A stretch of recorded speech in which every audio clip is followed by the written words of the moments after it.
has joined. Welcome, sir. Hello, good afternoon. Good afternoon, sir. Very Very nice warm to see you. welcome in this program. And Thank it is you. our pleasure and honor that you have accepted our request and going to address the faculty development program, which is supported by AICTE and Atal and conducted and designed by the VESIM Institute, VES Institute of Management. I will request Ms. Saloni to welcome Professor Anil Gupta. Sure. A very good afternoon to one and all present here. I, Saloni Dhon, welcome you all to the valedictory session of the Day 5 of the Faculty Development Program on Social Entrepreneurship Management, sponsored by Atal AICTE and conducted by VES Institute of Management, Mumbai, in association with the Research for Resurgence Foundation. It is indeed a privilege to introduce a magnificent personality, Professor Anil Gupta. Professor Anil Gupta is currently a visiting faculty at the IIM Ahmadabad after retiring from IIM Ahmadabad. He is also the founder of Honeybee Network.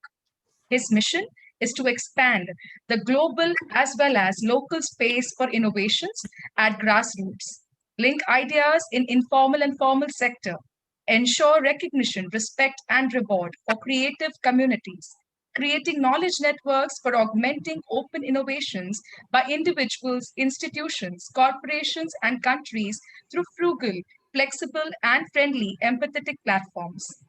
He facilitates Festival of Innovation through nifindia.org, hosted by the Office of President of India at the President House, pursues research on sustainable natural and institutional resource management, builds global value chain to get the grassroots and youthful creativity its due, links technological youth with the problems of the MSME and grassroots innovators, and is unlocking corporate and public-private institutional creativity through empathetic, open, reciprocal innovations, supports strategic organizations for making breakthrough innovations. He has also lectured on unleashing innovation potential at several MNCs like Oracle, Cisco, HP, to name a few, and has also lectured at World Bank, Harvard, MIT, and many such renowned institutions worldwide. He has pursued Shodh Yatra, learning walk in every state of India, once covering more than 5,000 kilometers during 1998 to 2016, and has started second round from 2017 along with Honeybee Network volunteers. Thus, we are truly fortunate to have Professor Anil Gupta with us here today. Eager to hear from you, sir. Over to you, sir. Thank you. Thank you. Thank you very much, friends. Good afternoon. Why do we need to get into social entrepreneurship? Because there are many unmet needs of our society which market and state, both in the conventional sense, fail to meet. So I do not include social enterprise or such social enterprises which are doing something for society, but at the same time recovering all the cost from the users, and that any enterprise, actually speaking, which serves customers is a social enterprise, if that is the definition you use. It becomes too broad. It includes everything. After all, a shoe company sources leather, sources materials. People who process leather are underdogs in society. So that is also social enterprise. But I would, for my discussion today with you, restrict to such enterprises which are meeting the unmet need of our society, of particularly the disadvantaged communities. And I would also appeal that we recognize that even those enterprises which do not recover the full cost or even the partial cost of providing a service or a product to the people who need them are considered, I would say, as a priority social enterprises. Now you might ask, but then how are the enterprise? They are not recovering their cost. Sure. All of us, everybody sitting in this, attending this meeting, has availed of goods and services for which we have not paid. But somebody has paid. A lot of content that you download for writing, for reviewing, for teaching the students, you have not paid for it. But somebody has done that. There's a cost to it. Somebody has paid for the bandwidth. Somebody has taken the trouble of entering that content in the word processor and then uploading it. And somebody has spent time on it. So people who create public goods are, to me, the most important social entrepreneurs, because they make it possible for many people who can't afford otherwise to pay for this knowledge or this good or this service to be able to afford it, and thereby make it available to those who deserve it, even if they cannot desire it. I always tell my students that, remember, there are people in this world who deserve your time, your attention, your skills, even if they cannot desire it. On Monday, for example, I'm bringing 5 grassroots innovators to my class on leadership and trying to demonstrate to my students that leadership is not only what comes from the top, but also comes from the bottom. Anybody who creates a new standard, a new reference point with which we all compare our own performance, our own efforts, our own values, our own efforts, is a leader. But then that point of reference becomes almost like an institution, a value, a norm, a desirable norm. So let me first suggest that we should all recognize that social enterprises or social entrepreneurship is a very important segment of our economy, of our society, particularly for those disadvantaged people who deserve many services and products and services, but do not have the capability or aspiration or sometimes the resources and means to desire them. The struggle between deserving and desiring is the struggle that we all have to make our students sensitive about. Let's look at the next dimension of social enterprise. When I said somebody who deserves and not desire, who are the people? How do we identify those social segments who deserve and are not desiring, who are getting excluded from the services of market and state and sometimes even civil society? Even civil society sometimes ignores extremely poor people, extremely disadvantaged, poor meaning economically poor people, disadvantaged people in certain regions. So first, there are 6 dimensions of exclusion, and I would like you to kindly pay attention because these are the dimensions that our students must become sensitive about. First is spatial. Certain regions are difficult to reach. For example, now there's a snow in Lahore Spiti and some parts of Jammu Kashmir and some parts of Himachal. Lahore Spiti is in Himachal. So therefore, they are inaccessible at this moment. Gurej Valley, where we walked in Jammu and Kashmir, Union Territory of Jammu and Kashmir, has 12 feet of snow in many parts of the country, many parts of the region. Becomes very difficult. They have to store their provisions for that period. So spatial exclusion, flood, drought, seasonal exclusion. Certain regions seasonally get excluded. Certain tribal regions get excluded regularly, almost always. So people who are excluded on a spatial ground, that means certain regional ground, spatial boundaries, certain seasonal times when people get excluded.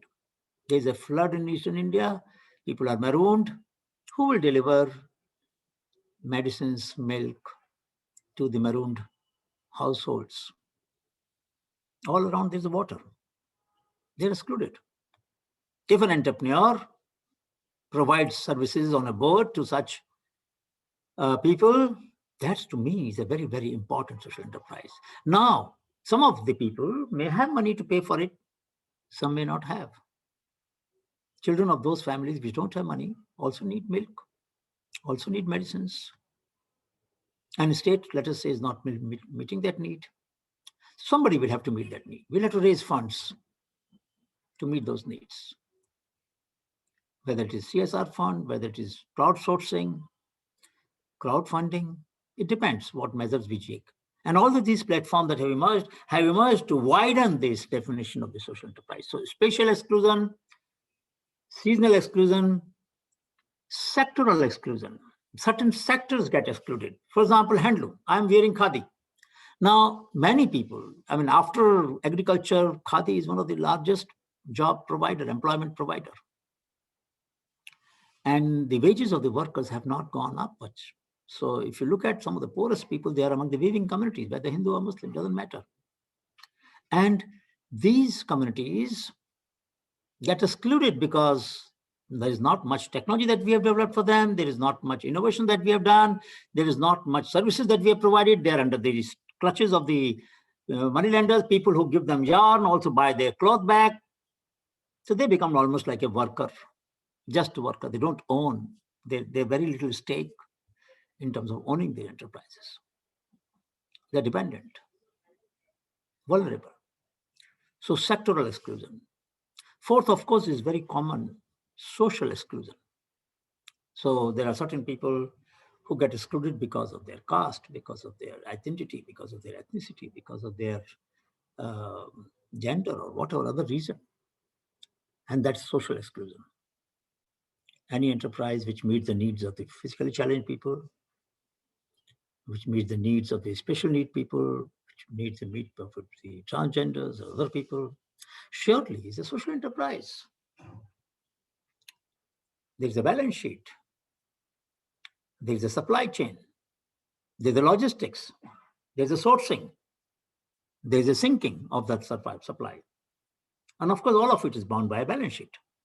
And this balance sheet will have to be balanced in the sense that, yes, costs will have to be met. Those who can afford will pay. Those who can't cannot be denied. They cannot be disenfranchised. So we will do some cross-subsidization. So Shankar Netralaya, for example, provides free eye care to those who can't afford, but charges those who can.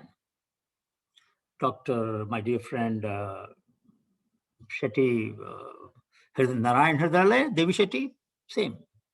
Never denies any patient care in that hospital. And they get same quality of attention, same quality of care. Whether you are paid or not, doesn't matter. That's social enterprise.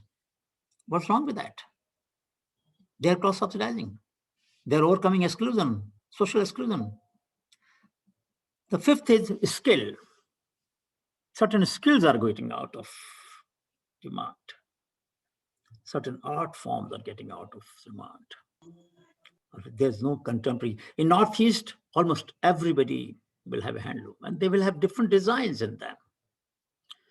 And sometimes the designs are accompanied with certain song. Song is like a jacquard design. I mean, just like a jacquard loom, the song is telling us which thread to pick up, which color thread to be picked up when, and in how many warp and waft weaving patterns will have to be woven. So the whole design is in a song. That's a skill.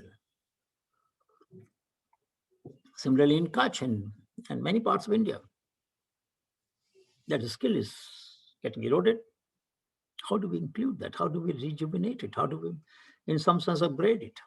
And the fifth and sixth, the most important one, is structure of governance. 6S, spatial, seasonal, sectoral, social, skill-based, and of course, the structure of governance. The structure of governance is such that certain people are bound to be excluded. Now look at this. We had COVID-19, and we still have in many parts. We know that only 25% people have smartphones. We are all teachers. Didn't we know that there are children, particularly in schools, whose parents don't have smartphones? 75% of them. How would they get access to online education? What did we do as a teacher? It's all right, policymakers can neglect. It's all right, market can neglect. What about we, the teachers? Our job is to provide solutions. We have to anticipate those needs which society has neglected, and we have to make our students sensitive that there is a hope, no matter how difficult the condition. So when we gave HB and CREA awards, Honeybee Network Creativity and Inclusive Innovation Award, these are international awards. We got 2,500 entries. We reviewed 2,500 entries from 87 countries. And one of the awardee was Bala Jadhav from Maharashtra, assistant teacher in the school, government school. What did we do? What did he do? He asked himself a question. I need to teach my children, and they don't have a smartphone, but they have a feature phone. I have a smartphone. Why don't I make a conference call? And I take 10 of them at a time. And there are 40 children, 4 batches of 10 each, half an hour each. And he taught all the students. We thought that was a brilliant solution.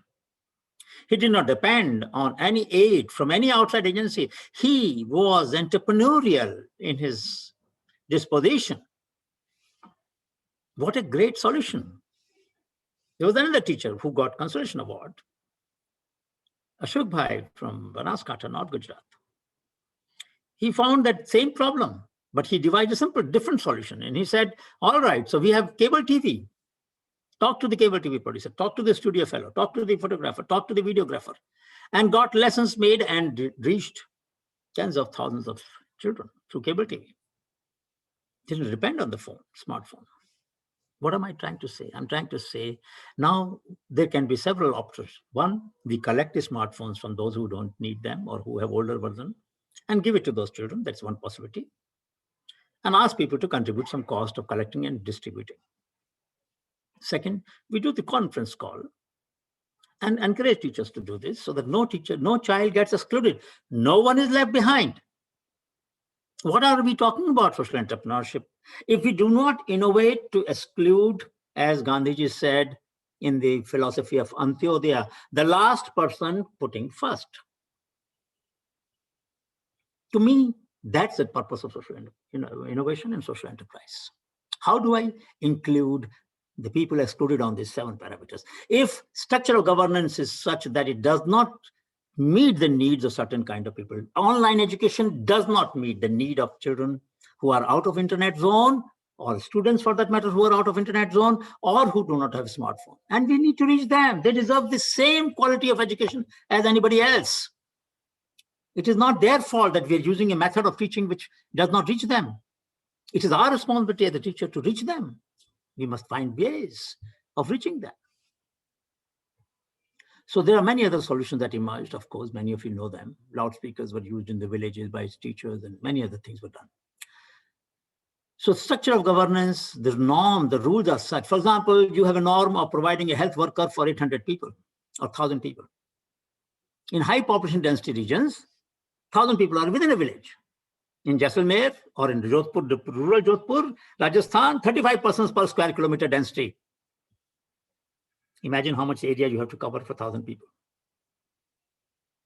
A health worker for people where distances are very large, same population norm, and where density is high, same population norm. Where would a worker like to go? Obviously, to the region where he can or she can deliver services easily. So bureaucracy will be biased in much more developed region, high population density region, and ignore the low population density region. So the mountains, the desert, the other tribal regions will be getting excluded.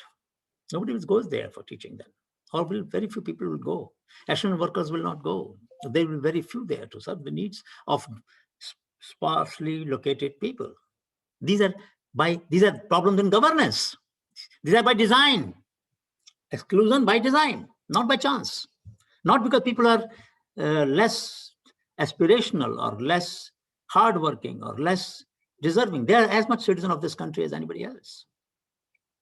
So this is the second issue which I wanted to convert, and then I will go to the third dimension, which is how do we trigger in our students a desire for innovation?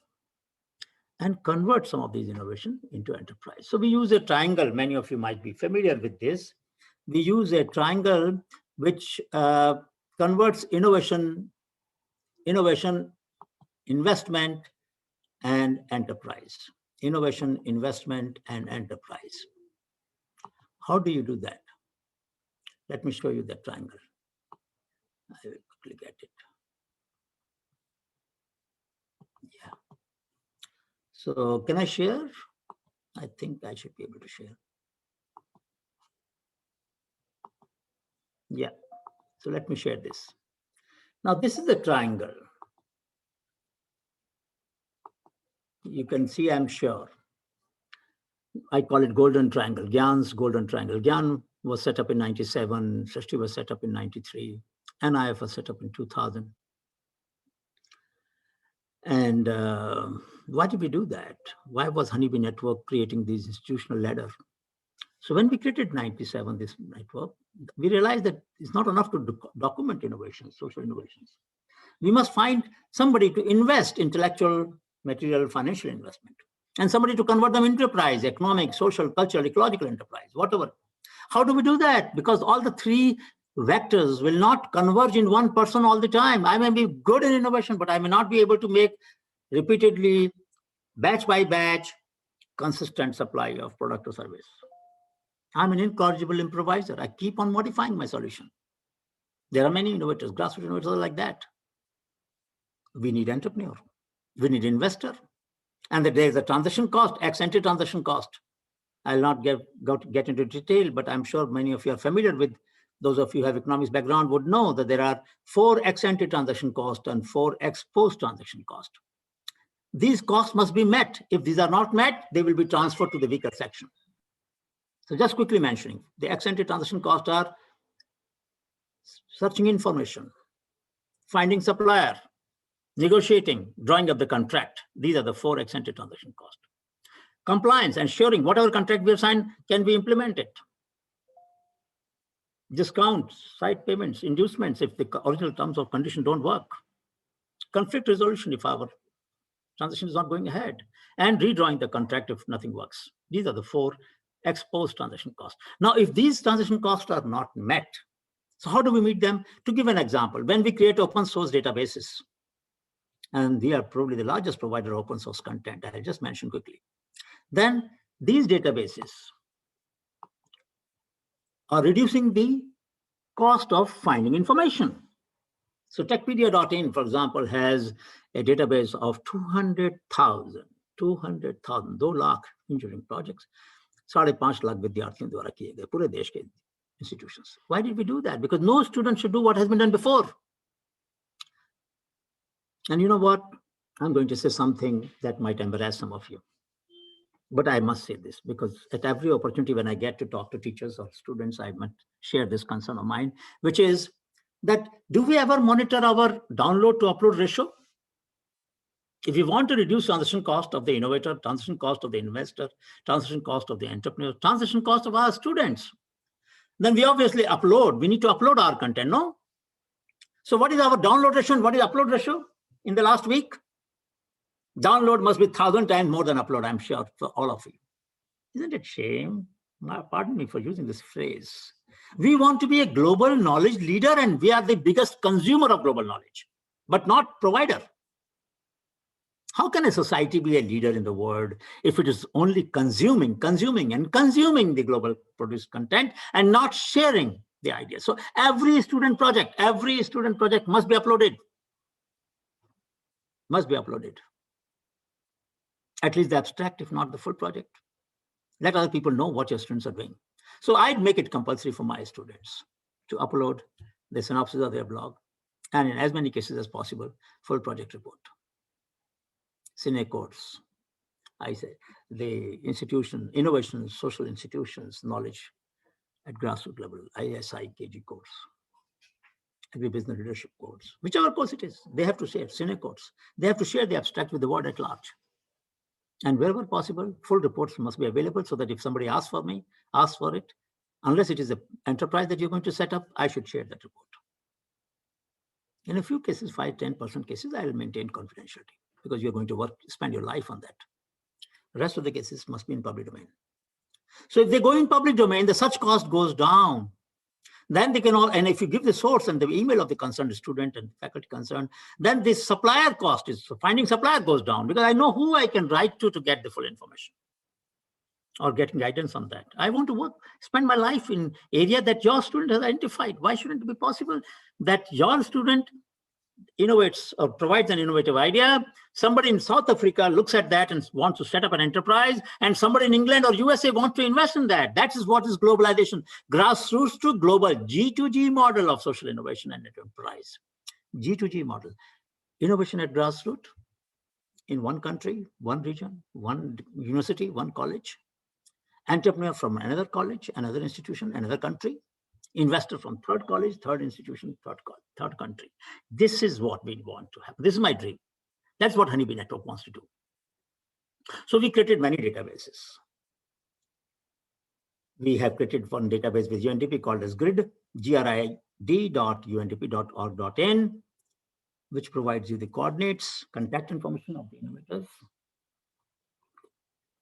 Contact them directly. Don't come to us. Search.org/WSA, a lot of databases, common property database, medicinal plant database, indigenous knowledge database, innovation database, all of them are in open source. Why not?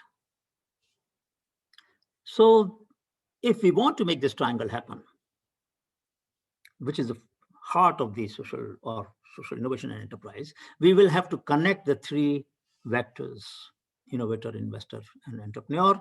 And to connect them, we will have to make databases, we will have to make mentor network, we will have to provide a high net worth individual a choice to invest in these projects, and challenge the students to experiment. One student in my class said, "Sir, why don't we get in the morning sprouted grains? Because that's very healthy and we don't get in our pantry and we don't get in our canteen and in the shops that we have in the campus." So I said, all right, so next class, after a week, you're going to supply sprout snack to everybody in the class. And for next 2 months, there was a 3-month course. This was happening in the first month. Next 3 months, Happy Sprout was the enterprise that he set up, and he will supply to us, the faculty, and he will hang the bag outside our door on the latch with the sprouts and with the topping that we have preferred in the checklist. And he hired some people in his dorm. He set up that enterprise. There was another student, 2010-12 batch, Siddharth Shah. He conceived of the need that many elderly people, many people can't go to the medicine shop to get medicine. Why shouldn't there be an online system of delivering medicine at home? Mind you, there was no law in this country which permitted online distribution of medicine. You had to go to a chemist. This man disrupted the entire thing. Today, he is the owner of PharmEasy and MedLife and so on, the largest online medicine supplier. His turnover, he came to inaugurate my class, Siddharth. He's in Mumbai. You should invite him sometime. And he has a 560 crore turnover per month. All started with a social enterprise, social unmet need. So why can't we? Now I will come to the last part. 1 minute is left.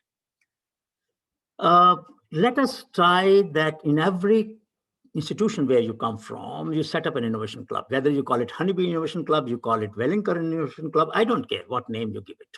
But this must do 4 functions. Search innovation,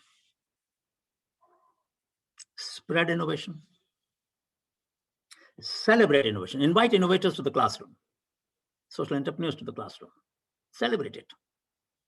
And 4th, sense the unmet need. And if you do this, if the students do these 4 things, these unmet needs will become the trigger both for innovation and entrepreneurship. And you will have a continuous supply. There is no question, there's no ambiguity. There is no ambiguity about what we have to do. We know what we have to do. Either we take an existing innovation, convert into enterprise, or we identify an existing unmet need and then develop a solution for that and provide. So IIT Bombay, we had a course on design, technology, innovation, 200 and odd students. I'll take 1 minute extra. Nisha is okay?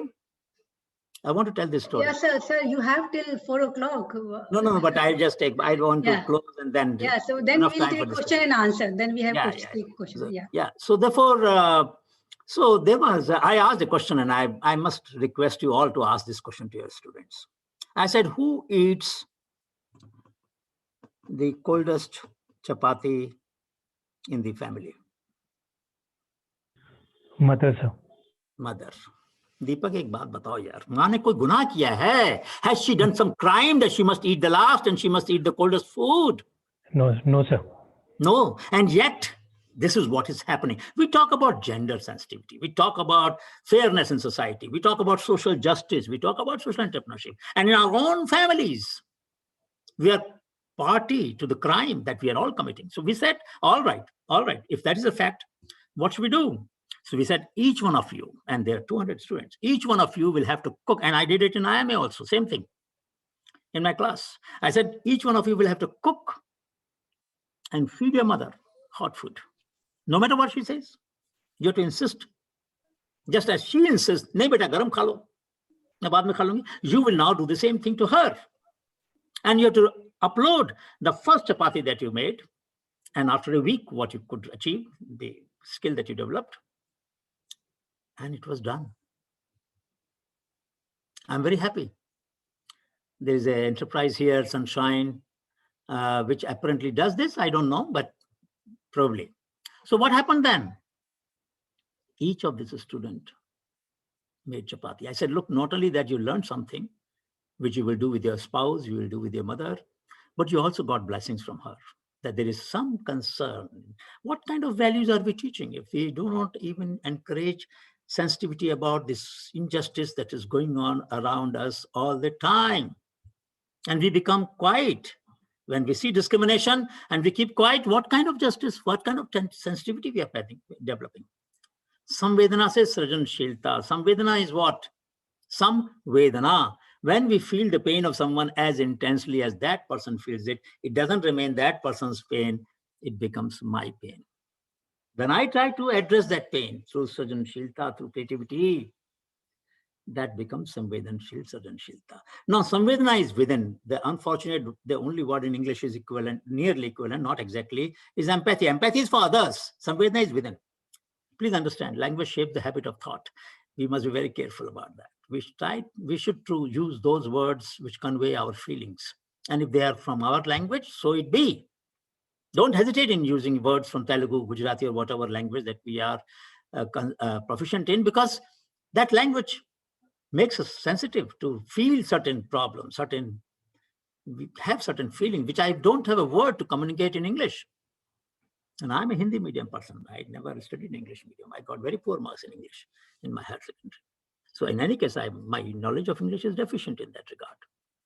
So I don't mind using Hindi words. And why shouldn't we? Why should we mind?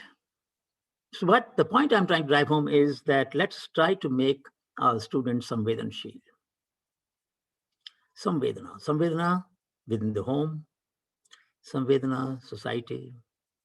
So one of the assignment I gave, and I don't know whether I sent to Nisha, but I would like to, that each one of you should ask your students to do 4 questions I had made in that assignment. One was, ask the students to talk to the service providers, the maid, the servant, the sweeper, the guard, the gardener. And since most of them are at home, this will not be difficult for them to talk to them and identify some value that they learn from them, some knowledge, some skill of surviving with limited resources. So frugality at its best. Those who have 1/10 or 1/20th of your income, how do they survive? Here is a customer need identification, if you want to use jargon of management science. And they have to do that. Second, identify the unmet need.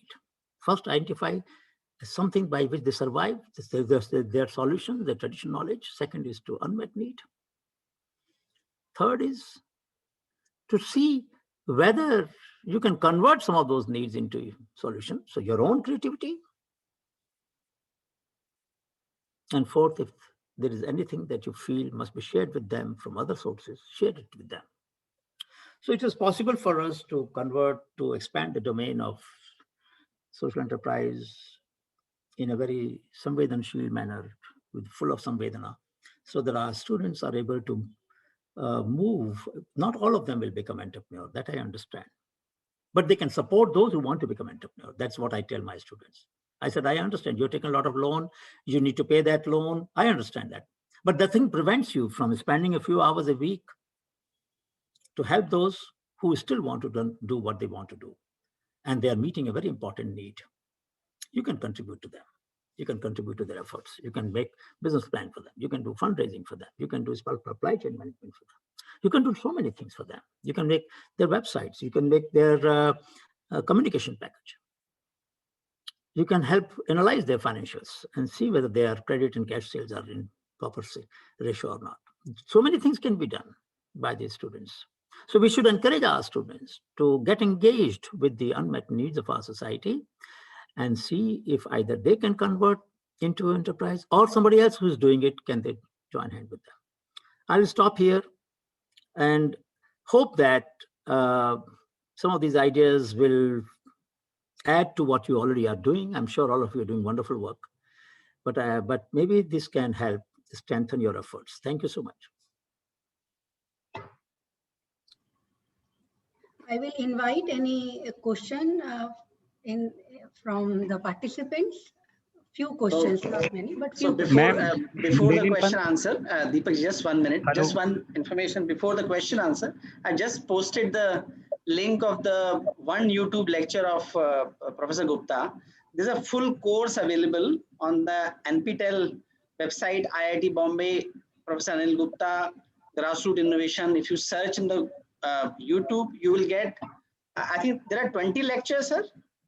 Oh, by different faculty members, but there's also my lecture there. Yeah. Yeah. So you can search for, and then there are also 7 lecture course which you teach in IIM Ahmadabad. That also will be helpful if I think that is some portion is there in the public domain, isn't it? Lot of courses, lot of sessions are in public domain.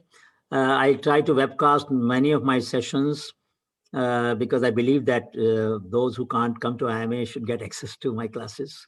So I do a lot of, and then I have a 10-session course for children. Aao chale avishkar kare, and that is also available on YouTube, where I work with children to help them teach us how we sense the problem and solve them. So it is a course in Hindi and as well as in English. With your permission, we are also going to make your lecture available in public domain. Sure. No problem. Absolutely no problem. I would hope that some people will then respond and find flaws in my argument. Yes, please. Yeah. Now, anyone, if hello, who was asking question? Yes, yeah. Go ahead. Yes, madam. Lenin Pan. Sir, I have to ask a very simple question. That unawareness among different groups, maybe due to lack of, due to illiteracy that is prevailing in the society. And second thing is inequality of income prevailing among different groups of people is a great factor to woo the social enterprises to have more and more innovation by which this type of inequality can be met out. Yes, in fact, I use the phrase knowledge-rich, economically poor people. Poor people are not poor in mind. ठीक है? गलत बात है कि सही बात है? Yeah. So that's why my book on grassroots innovation has a subtitle, Mind on the Margin Are Not Marginal Minds. तो जो लोग गरीब हैं आर्थिक रूप से, वो दिमाग से गरीब नहीं होते हैं भाई. और जो लोग आर्थिक रूप से संपन्न है, वो हमेशा दिमाग से संपन्न नहीं होते हैं. The opposite also true. Otherwise, all the good ideas must come to Ambanis and Adanis of this world, isn't it? क्योंकि उनके पास तो पैसा बहुत है, सारे को अच्छे आइडिया उन्हीं को आने चाहिए फिर तो. ऐसा तो नहीं है.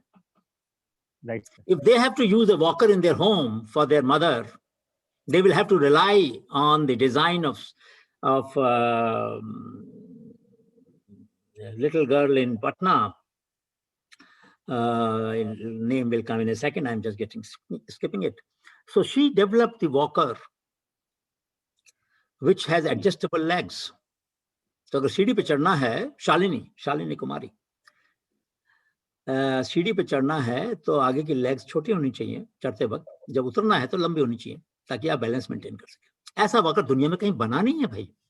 So Mr. Adani and Mr. Ambani will have to use the same walker for their mother and father that Shalini has designed and Visco has manufactured. आप समझे मेरी बात को ना?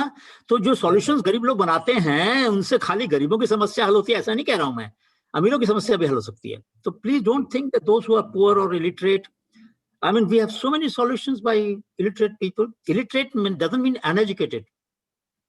एजुकेशन और लिटरेसी में फर्क है भाई. काफी जो लोग लिटरेट हैं वो एजुकेटेड नहीं होते हैं, मर्यादा नहीं होती उनके पास, शालीनता नहीं होती उनके पास, भाषा के अंदर गरिमा नहीं होती है उनके पास ना. तो कैसी एजुकेशन है ये जो हमको मर्यादाशील व्यवहार से वंचित कर दे? तो इसलिए we should remember that yes, of course, the people who are economically poor have difficulty in fulfilling their aspiration. That is true. But we must look for hope. And that's what we have been doing in our Shodh Yatras. We walk through every part of the country. And we've discovered in everywhere solutions. तो हमें एक बच्चा मिला गुरेज में, रफीक नाम था उसका. बोला सर आपको मालूम है जब बिजली का कोई सामान खराब, you all understand Hindi? Isha, I can switch to Hindi sometime? Yes, sir, definitely yes. वो बोला कि सर आपको पता है बिजली का कोई सामान खराब होता है तो सब कुछ खराब नहीं होता उसके अंदर. When an electric gadget goes out of order, not every part of it goes out of order. What an insight. बोला सर एक काम करिए ना, आप एक कमरा बना दीजिए गांव में, सारे लोग अपने सामान खराब सामान वहां रख देंगे, हम बच्चे लोग उसमें से निकाल लेंगे काम की चीज और कुछ बना लेंगे. And he showed me a fan that he had made. He was giving you a policy advice in every college, in every school, in every village. If you had a room where you had out of order electrical or electronic gadgets, phones and this and that, there was a boy in Arunachal Pradesh, Anang Tadar was his name. Arunachal Pradesh, there's no electronic shop. So what did he do? He collected the old mobile phones and he made goggles which could sense obstruction by the blind people left, right, and center by salvaging the components from the used mobile phones. I didn't realize the mobile phone has motors. Some mobile phones have motors because vibration and all that. And he salvaged them and made it. So I'm talking about people from Gurej Valley near Kargil in Jammu Kashmir. I'm talking about Anang Tandar from Arunachal Pradesh. So bhai, inequity to hai. But people don't give up. They don't learn to be helpless. There's a concept in psychology, we use it. We call it learned helplessness. People learn to be helpless. And generally, the more resourceful people, the more well-endowed people, वो हाथ पे हाथ रख के बैठ जाते हैं. हम क्या करेंगे? गरीब के पास ये चॉइस ही नहीं है कि वो हाथ पे हाथ रख के बैठ सके. उसे तो कुछ ना कुछ करना ही है. Yes. Thank you. So my name is Chauhan. Lenin sir is one of the influencers since he is a librarian. तो वो बहुत सारे स्टूडेंट्स को और इन्फ्लुएंस कर सकते हैं. सर मैं हिंदी में ही आता हूँ सर. हाँ बोलिए बोलिए. जी जी सर, यू आर डूइंग, आप बहुत अच्छा काम कर रहे हैं सर. इसमें सिर्फ एक क्वेश्चन मैं जानना चाहता हूँ, आपको इंस्पिरेशन कब मिली sir, and when did you realize कि you can make a social, you can make a difference and you can add lot of value by your Shodh Yatras and ये students के through आप कैसे, when did this idea come to you sir? कब ये आपको idea है sir? बात 33 साल हुए भाई इस बात को जी, लेकिन संवेदना पहले से पैदा हुई थी. सन 80 में जब मैं दिल्ली में था IIT में, तो एक हम काम कर रहे थे वहां पर ये संवेदना पैदा हुई कि लोगों के पास जानकारी तो होती है समस्याओं से जूझने की, लेकिन वो जानकारी प्राय हम लोग नजरअंदाज कर देते हैं. मैंने भी नजरअंदाज किया. सन 85 में एक उदाहरण देता हूँ आपको. एक विद्यार्थी मेरे पास आई, बोली सर मुझे एक गरीबी लोग के साथ कुछ काम करना है, तो आप मुझे बताइए. तो मैंने कहा ऐसा करो, ऐसे काम करो जो मैंने कभी नहीं किया. तो बोले क्या काम करें? मैंने कहा ये देख कर आओ, गांव में जाओ, भरूच में उसको भेजा, गांव में पता करो कि गरीब लोग हंसते किस बारे में. मेरी सभी जितनी किताबें थी उस समय की, जितने मेरे रिसर्च पेपर थे उस समय तक के, उनमें कहीं पर भी कोई गरीब हंसता हुआ नहीं मिलेगा आपको. सब के सब दुखी दिखते थे. तो मैंने कहा यार ऐसा तो हो नहीं सकता कि व्यक्ति कभी हंसे नहीं, कैसे जिंदा रहेगा. लेकिन मैंने ये सब्जेक्ट पर कभी शोध नहीं किया. बच्चे तू जा कर और मुझे बता. तो वो गई और जाके बोली कि सर एक मीटिंग हो रही थी गांव में, एक कुत्ता आके बैठ गया और बच्चे बैठ गए. तो गांव के जो बड़े लोग थे उन्होंने कहा भागो भागो यहाँ से, तुम्हारा काम नहीं है मीटिंग में. बच्चे मानते कहाँ हैं, वो बैठे रहे. अब उन्होंने कुत्ते को टिकल किया, कुत्ते को छेड़ा, कुत्ता ने रिस्पॉन्स दिया तो उनको मजा आया, हंसने लगे. फिर कुत्ते ने कुछ किया, फिर उन्होंने कुछ किया. बोला इनकी एक मीटिंग चल रही थी वहीं पर साथ के साथ. मैं उसको देखती रही, मुझे लगा हंसा, खुशी पाना जिंदगी में इतना आसान है. भाई मैं दंग रह गया उसकी खुशी, उसकी उसकी सीख से। उसने मुझे, मेरी आंखें खोली और बोली, आप क्या बात करते हैं, खुशी पाने के लिए इतना संघर्ष नहीं करना पड़ता जितना आप समझ रहे हैं, है ना। उस बच्ची का नाम मैं भूल रहा हूँ इस समय, कनाडा से आई थी वो, लेकिन कितना अच्छा काम किया उसने। तो मतलब कहने का ये है कि ये संवेदना तो थी दिमाग में कि भाई जो आर्थिक रूप से गरीब हैं उनकी जो संपन्नता है उसका अध्ययन किया जाए। लेकिन ये बात ज्यादा गहरी हुई 84 में एक अध्ययन किया किसानों की जान सूझबूझ का और वैज्ञानिकों की सूझबूझ का, उसमें अंतर निकाला। फिर 85 में गया मैं, उसी अध्ययन के आधार पर बांग्लादेश गया। वहां पर फिर ये बात आई कि यार 60% लोग भूमिहीन हैं, लेकिन हाथ पे हाथ रख के नहीं बैठे हुए हैं, कुछ ना कुछ करते रहते हैं लोग। तो 4 सुपारी के पेड़ लगाएंगे, बीच में एक केले का पेड़ लगा देंगे। तो सर्दियों में क्या होता है कि बरसात में केले का पेड़ की जो जड़ें हैं, सकर्स हैं, वो उसमें पानी, नमी जो है वो सोख लेता है। जब सर्दियों में बारिश नहीं होती है तो वो नमी जो है सुपारी के पेड़ों को दे देता है। अरे बड़ा अच्छा तरीका है भाई ये तो। हींग लगे ना फिटकरी, रंग भी चोखा होए, कम खर्च के अंदर सॉल्यूशन निकल गया उसका। ऐसे बहुत सारे सॉल्यूशन हमने देखे। और ये भी देखा, मुझे तो उस समय डॉलर में मिलती थी तनख्वाह। उन लोगों को जिनके साथ मैं काम कर रहा था उनको 1%, 2% मुश्किल से 10% उनकी 10 रुपये या 15 रुपये का डीए होता था उनका। और शुक्रवार के दिन, मुस्लिम देश है तो वो पूजा करते थे अपनी, मतलब नमाज वगैरह पढ़ते थे, लेकिन इसके बावजूद मेरे साथ काम करते थे। और मैंने देखा कि वहां पर मुझे बहुत पैसा मिला है, लेकिन जिनके साथ मैं काम कर रहा हूं उनको क्या मिला। तो मैंने तो एक कलर टेलीविजन खरीद लिया, मैंने कुछ और सामान खरीद लिए उस पैसे से। मेरे पास टेलीविजन नहीं था पहले। लेकिन ये चोट खाई जा रही थी, ये दर्द खाया जा रहा था कि भाई मैंने कहा नहीं, मैं नीतियों के ऊपर काम करता हूँ, मैंने पेपर छापे हैं, मैं बड़ों को पढ़ाता हूँ, मैं लोगों की क्षमताओं को बढ़ा रहा हूँ, कैपेसिटी बिल्डिंग कर रहा हूँ, ये कर रहा हूँ। लेकिन मन माना नहीं। मन ने कहा कि भाई ऐसा है, साहूकार शोषण करता है जब कर्जा देता है, व्यापारी शोषण करता है जब माल बेचता है, लैंड जो भूमिहार है वो शोषण करता है जब मजदूर को रोजी नहीं देता है। तो मैं भी शोषण कर रहा हूँ भाई।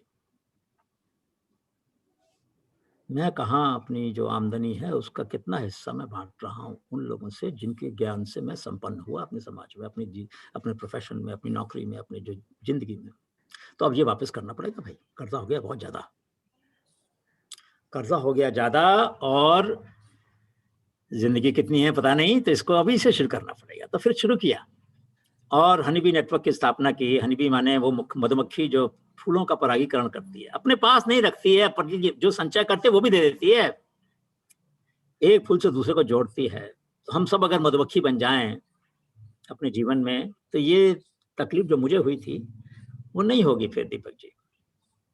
तो तीसरी बात है कि जो लोगों से हम सीखते हैं उनको गुमनाम नहीं करेंगे, ठीक है ना। और चौथी बात है कि अगर हमने कुछ संपन्नता हासिल कर ली, उसका एक हिस्सा पर डीएम का, कंसल्टेंसी का, या जो भी होगा। तो मैंने शुरुआत की, मैंने कहा मुझे कहीं से कोई पैसा नहीं चाहिए भाई, मेरे पास जो जमा पूंजी है उसी को लगाऊंगा और शुरू कर दूंगा इसका। और कर दिया शुरू। फिर वो जो कारवां चला है, और शोध यात्रा हमने थोड़ी बाद में शुरू करी, लेकिन पहले हम लोग गांव में जाते थे, लेकिन सब मिलकर यात्रा नहीं करते थे। यात्रा का क्रम शुरू हुआ 98 में, तो 45 यात्राएं हमने की हैं, देश के सभी राज्यों में चले हैं। और सौभाग्य हमारा ये रहा कि ऐसे लोगों से मिले हैं जिनकी करुणा, जिनकी सहृदयता, जिनका दयालुपन हम सबके ऊपर एक छाप छोड़ के गया है। उनको पता है शायद हम दोबारा कभी नहीं आएंगे उस गांव में, लेकिन इसके बावजूद उनकी जिंदा दिली, उनकी दरिया दिली, उनकी अपनी ज्ञान और अपनी खाना पाना सबको बांटने की जो क्षमता है। मैं एक छोटी सी बात सुना देता हूँ, उससे बात खत्म करता हूँ। क्या हुआ, एक बारी हम शोध यात्रा में थे, पंचमहल से उतरे नीचे झबुआ के अंदर मध्य प्रदेश में। तो जब बहुत तकलीफ थी, बहुत स्टीप स्लोप था, तो सब लोग थोड़ा सा घबराए भी थे, परेशान थे, पसीने था। तो बोले कि यार पानी पीना चाहिए कहीं पर। तो देखा एक झोपड़ी है अकेली सी, पेड़ लगे हुए थे उसके बीच में। तो वहां गए, बाबा से पूछा, बाबा पानी मिलेगा? बोले जरूर मिलेगा, बैठ जाओ। तो हम 44-50 लोग थे, सबने पानी पिया, घड़े सारे उनके खाली हो गए। तो हमने पूछा हाथ में कहीं कोई कुआं तो दिख नहीं रहा था। बोला बाबा कहाँ से पानी लाते हो? वो उसने दूर दिखाया एक कुआं, वहां से लाता हूँ। तो हमने एक दुस्साहस किया, आज भी शर्म आती है मुझे कहते हुए, लेकिन मैं कहूंगा जरूर आपसे, ताकि आपको महसूस हो कि जिंदगी में सीखने के लिए कभी कभी शर्मसार होना पड़ता है। तो हमने कहा हम पानी ला दें, बाबा बोले मैं गरीब जरूर हूं, इतना गरीब नहीं हूं कि पानी नहीं पिला सकता। आज भी आंखों से पानी आता है जब सोचता हूं छड़ के बारे में कि हमने कैसी गलती कर दी थी। हमें लगता है हमारी जो नैतिकता है, हमारे जो प्रोफेशनल वैल्यूज है ना, हमको कई बार हमारी संवेदनाओं को शून्य कर देती हैं, गौण कर देती हैं। हमको महसूस नहीं होता है कि एक हर व्यक्ति के पास स्वाभिमान होता है, उस स्वाभिमान को नहीं कभी चुनौती देनी चाहिए। आप किसी और रूप में करिए ना, उनके लिए कुछ कर सकते हैं तो इन शोधयात्राओं से बहुत सीखा है, बहुत सीखा है। हर पल वो क्षण याद आते हैं जब हमने किसी ना किसी से कुछ ना कुछ सीखा। पूरे देश के अंदर पूरा ओपन क्लासरूम है ये, हैं सारे देश की जो लोग हैं, गांव के लोग हैं, उन्होंने बहुत कुछ सिखाया, वो हमारे टीचर हैं। तो इसलिए यही जवाब है कि हम सबको एक तलाश होनी चाहिए कि संवेदनाओं के संवाहक तो वही लोग हैं ना, कैरियर बोलते हैं ना, कंडक्टर जो है, जो कैरियर है, संवाहक जो जो जो जो, जो, जो लेके चलता है अपने कंधों पर, यही लोग हैं।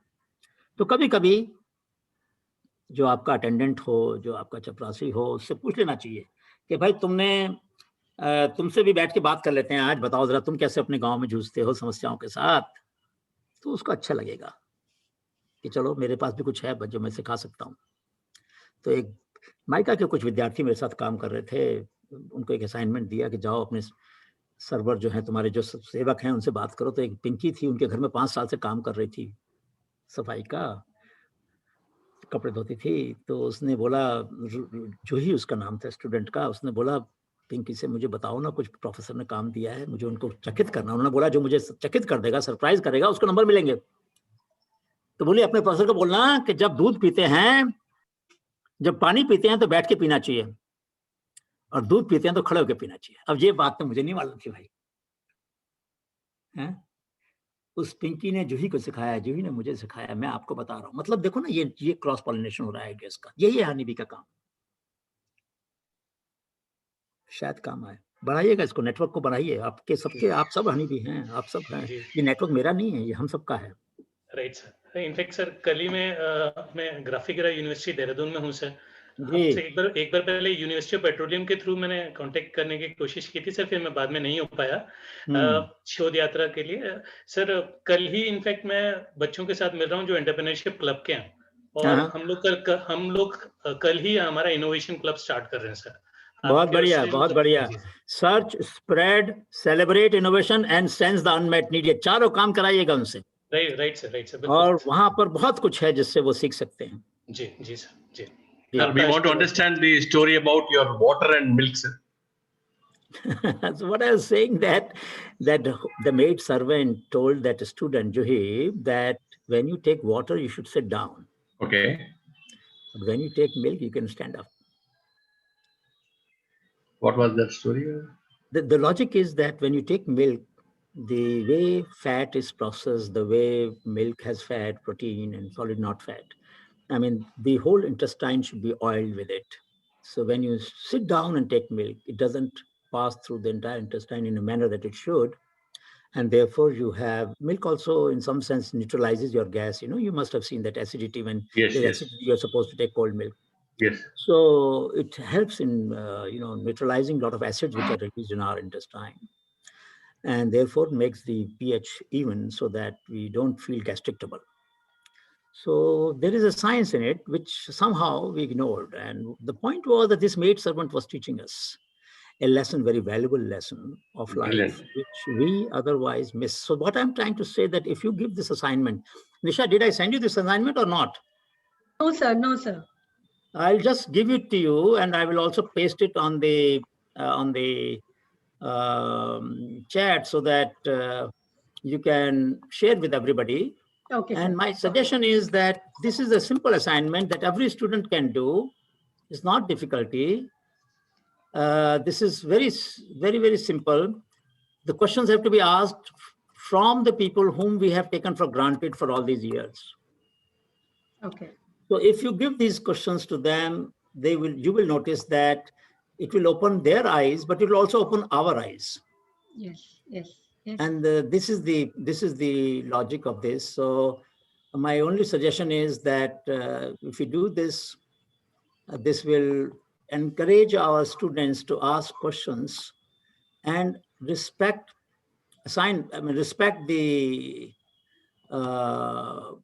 knowledge richness of the poor people. I mean, that there is no better way of teaching this than making children experience it.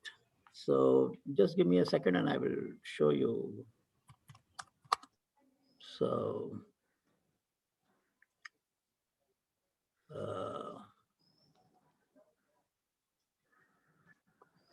and this, any other question in the meanwhile, I'll just quickly pick it up and then show it to you. Yeah. Sir, I have a question. Yeah, please go ahead. Sir, you rightly stated that, while we are whenever the entrepreneurs pursue their mission for social good, it is important to take care that we are not hurting anybody's self-esteem while, meeting our objective. I would also like to know what are the aspects of leadership then that one can pursue in order to be a social entrepreneur? What is the, again, can you repeat? So what are the aspects of leadership that one must pursue in order to be a social entrepreneur? The first is that there are 3 principles I learned from Chenchu tribe, which I will share with you. There was a colleague of mine, Gangadhar, who took me to Srisailam forest.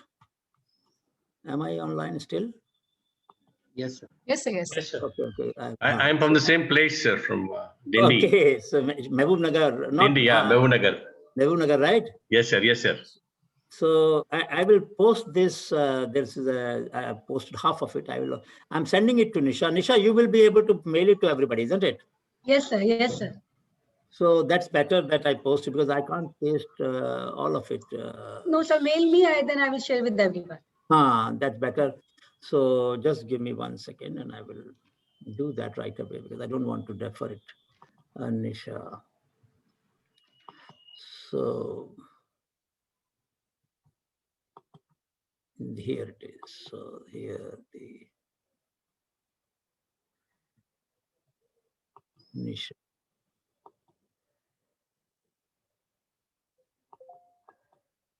Here is the assignment and this course. All right, now I have sent it to you. So yes, the question that you asked, so we went to this tribe and there were 5 things that they used to do. They will collect honey, they will do some hunting, they will collect some fish, and they did a little bit of farming, honey collection, farming, fish, and they had a little bit of cattle. So we realized that when you go for hunting, who is the leader? The leader is the one who can decipher the footprints of the animals, because that is a critical decision. That person is not the tribal leader. That person is not the oldest person. That person is not the senior most. That person is not necessarily the most wealthy person, but that's the person who is accomplished in reading the footprints of the animals. Second lesson we learned, if you go for honey collection, then the person who can from the far distance see whether honeycomb is mature or not, ready for harvesting or not, is the leader. And this fellow who was very good in footprint reading becomes the follower there. He's no more leader now. He's a follower. And the leadership is iterative. You become leader in one role and follower in another role. Can we understand this? Can we accept this? So Nisha, there may be a case where another colleague of yours or another student of yours knows more than you or more than me. I will ask that person to lead us, isn't it, in that task? Shouldn't we do that? Why should I be leading in all tasks in which I'm not good at? I should accept the limitation. A leader who accepts his or her limitation and therefore defers to those who know more will always go far in creating values which help social enterprise to be a learning enterprise. I always say there are 3 circles in life: learning, living, and loving. And I want to live all the time at the intersection of the 3 circles. So I must do anything and everything where there's a love, there's a learning, and there's a life, vibrancy. So it is possible, therefore, that leaders can learn from the lessons. And then third lesson I forgot. Third is that when they collect honey or they hunt game, they don't share it only among the people who went for hunting or who went for collecting honey. It is given to the entire community. So pooling is independent of redistribution. मैं लाया था पैसा, मैंने project raise किया था, मेरा है इसलिए ऐसा नहीं होता भाई. आप अच्छे हैं fundraising में, somebody is good in logistics, somebody else is good in marketing, somebody else is good in something else. They all are contributing to the enterprise. So therefore, don't try to say somebody's role is more important than others. So these are simple lessons of leadership that we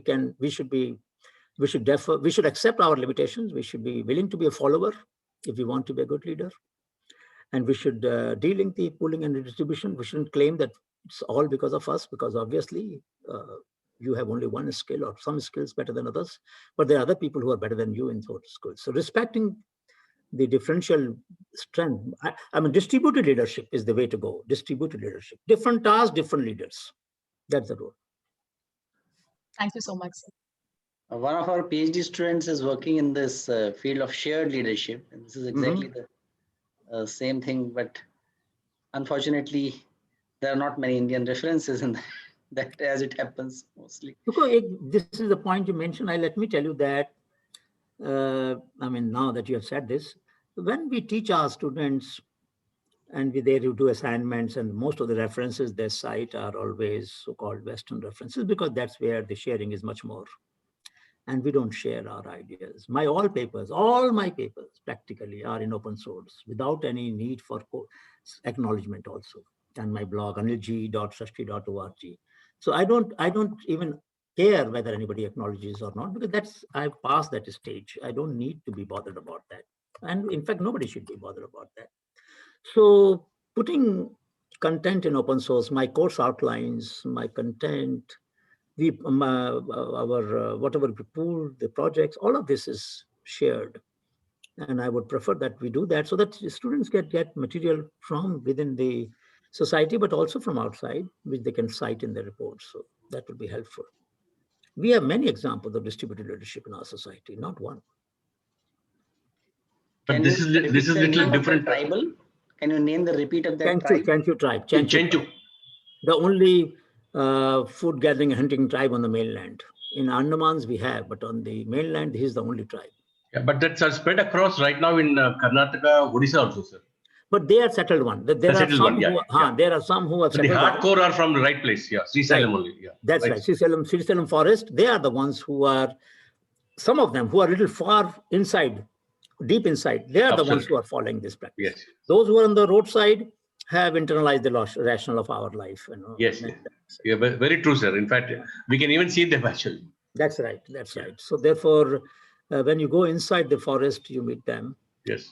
And their values and their sense of solidarity and their sense of sharing is something to be learned from. I mean, we talk about sharing economy today. They have lived this sharing economy for thousands of years. Actually. Yes.